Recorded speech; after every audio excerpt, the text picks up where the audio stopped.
Hi, Charlie Thorburn here.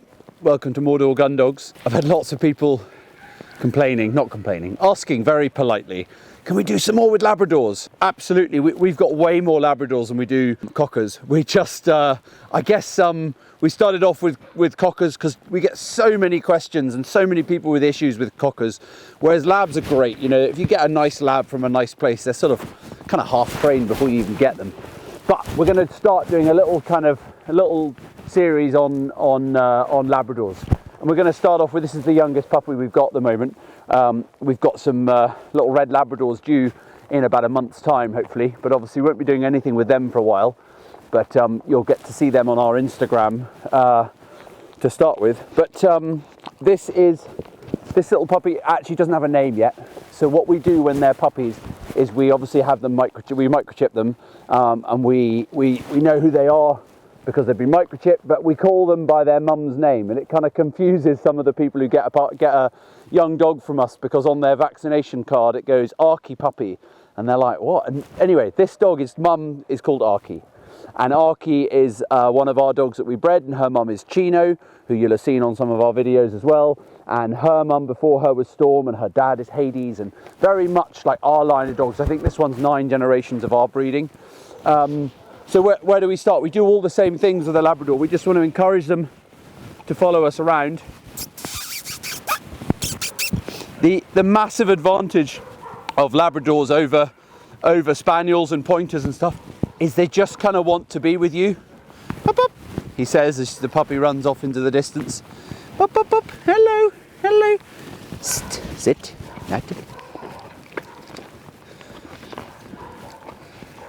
Now it's a bit excited, just come out of the kennel on its own. Sit. Sit. Sit. Good, well done. Picks up, we throw the ball. As soon as he picks it up, pop, pop, pop, pop, what are you doing, little man? Come on then. He comes back to me, come on.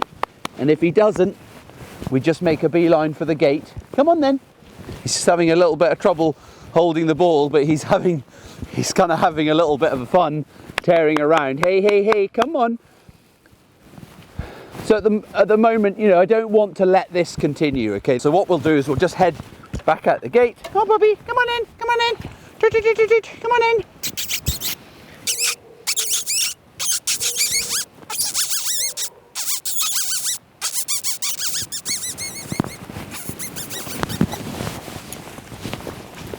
So I've gone back through the gate, heading home kind of thing, and I've used my all-important puppy call, okay? We all do it quite naturally. It's a funny thing that we all just do. You know, when we're talking to a puppy or a kitten or something, we're like, that's what we do. Now, subconsciously, somewhere in our human brain, we must be aware of the fact that that is the first sound that they hear. You know, it's their siblings suckling off the mummy, okay? You can imagine the noise. It's the first sound that any kind of, you know, mammal that sort of feeds off their mother hears, is that noise from their siblings. It's a noise that they hear from themselves as well.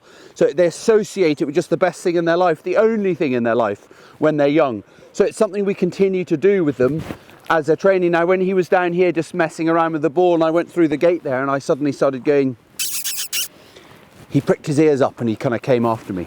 Okay, so it's an interesting one because it is something we all generally do subconsciously, but not really thought about it.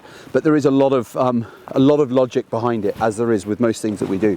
There's a lot of logic behind why we make that noise. So that's a noise that we use very early on for when we're feeding them, when we're calling them, when we're encouraging them to play with us, engage with us, and we keep that noise going really until we've got a dog under a bit more control and we're using voice and whistle commands.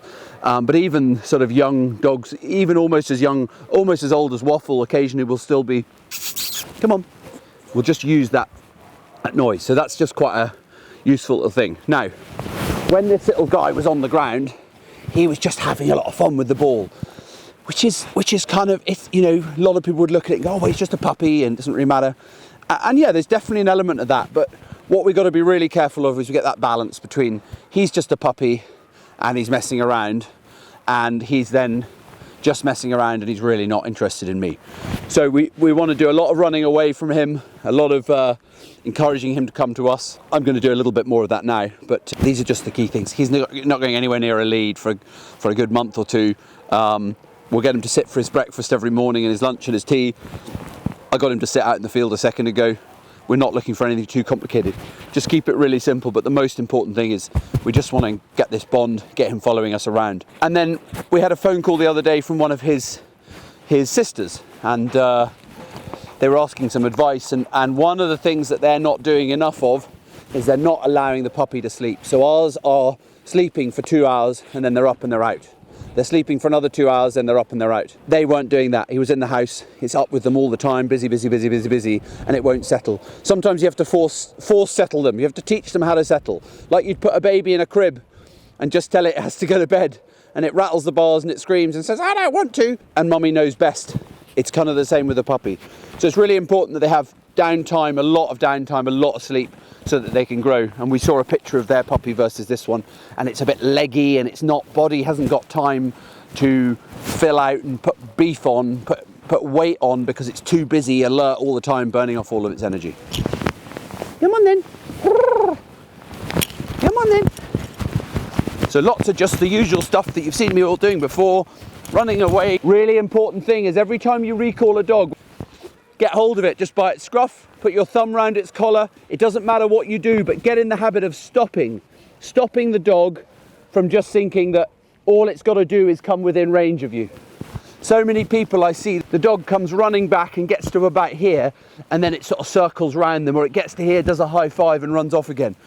And they kind of think that's fine until they're near a road. So we just want to get in the habit of the puppy knowing it's going to be caught. Come here, come here. It's going to be caught. Come here, come here. It's going to be caught, okay? And we do that every single time. So those are some just really simple, basic little tips. As soon as it picks up the ball again, and we're off. And this time, I'm going to go straight through the gate, and I'm not going to play any silly cat and mouse game with the dog. Good boy. Now hopefully you've seen the difference, and that's just a bit of a learning curve for me and a little bit of a learning curve for the puppy. The first time I came out, he was running around, he was messing around. Yeah, he was a bit more excited. He hadn't spent any time with me. He's definitely settled down a bit now. But I knew what happened the last time, so I learnt from it and I stopped it happening again. And that's just one of the really simple things you can think about all these things, is just thinking, how do I learn from what went wrong last time? And if you keep doing that, you're only going to get better and your dog's only going to get better. So, Labrador puppy, lesson 1, that's us. We do that for a little while, and then we'll come back to you with another video of a slightly older dog, and maybe this one in a few weeks or a month's time. Remember, you get out what you put in.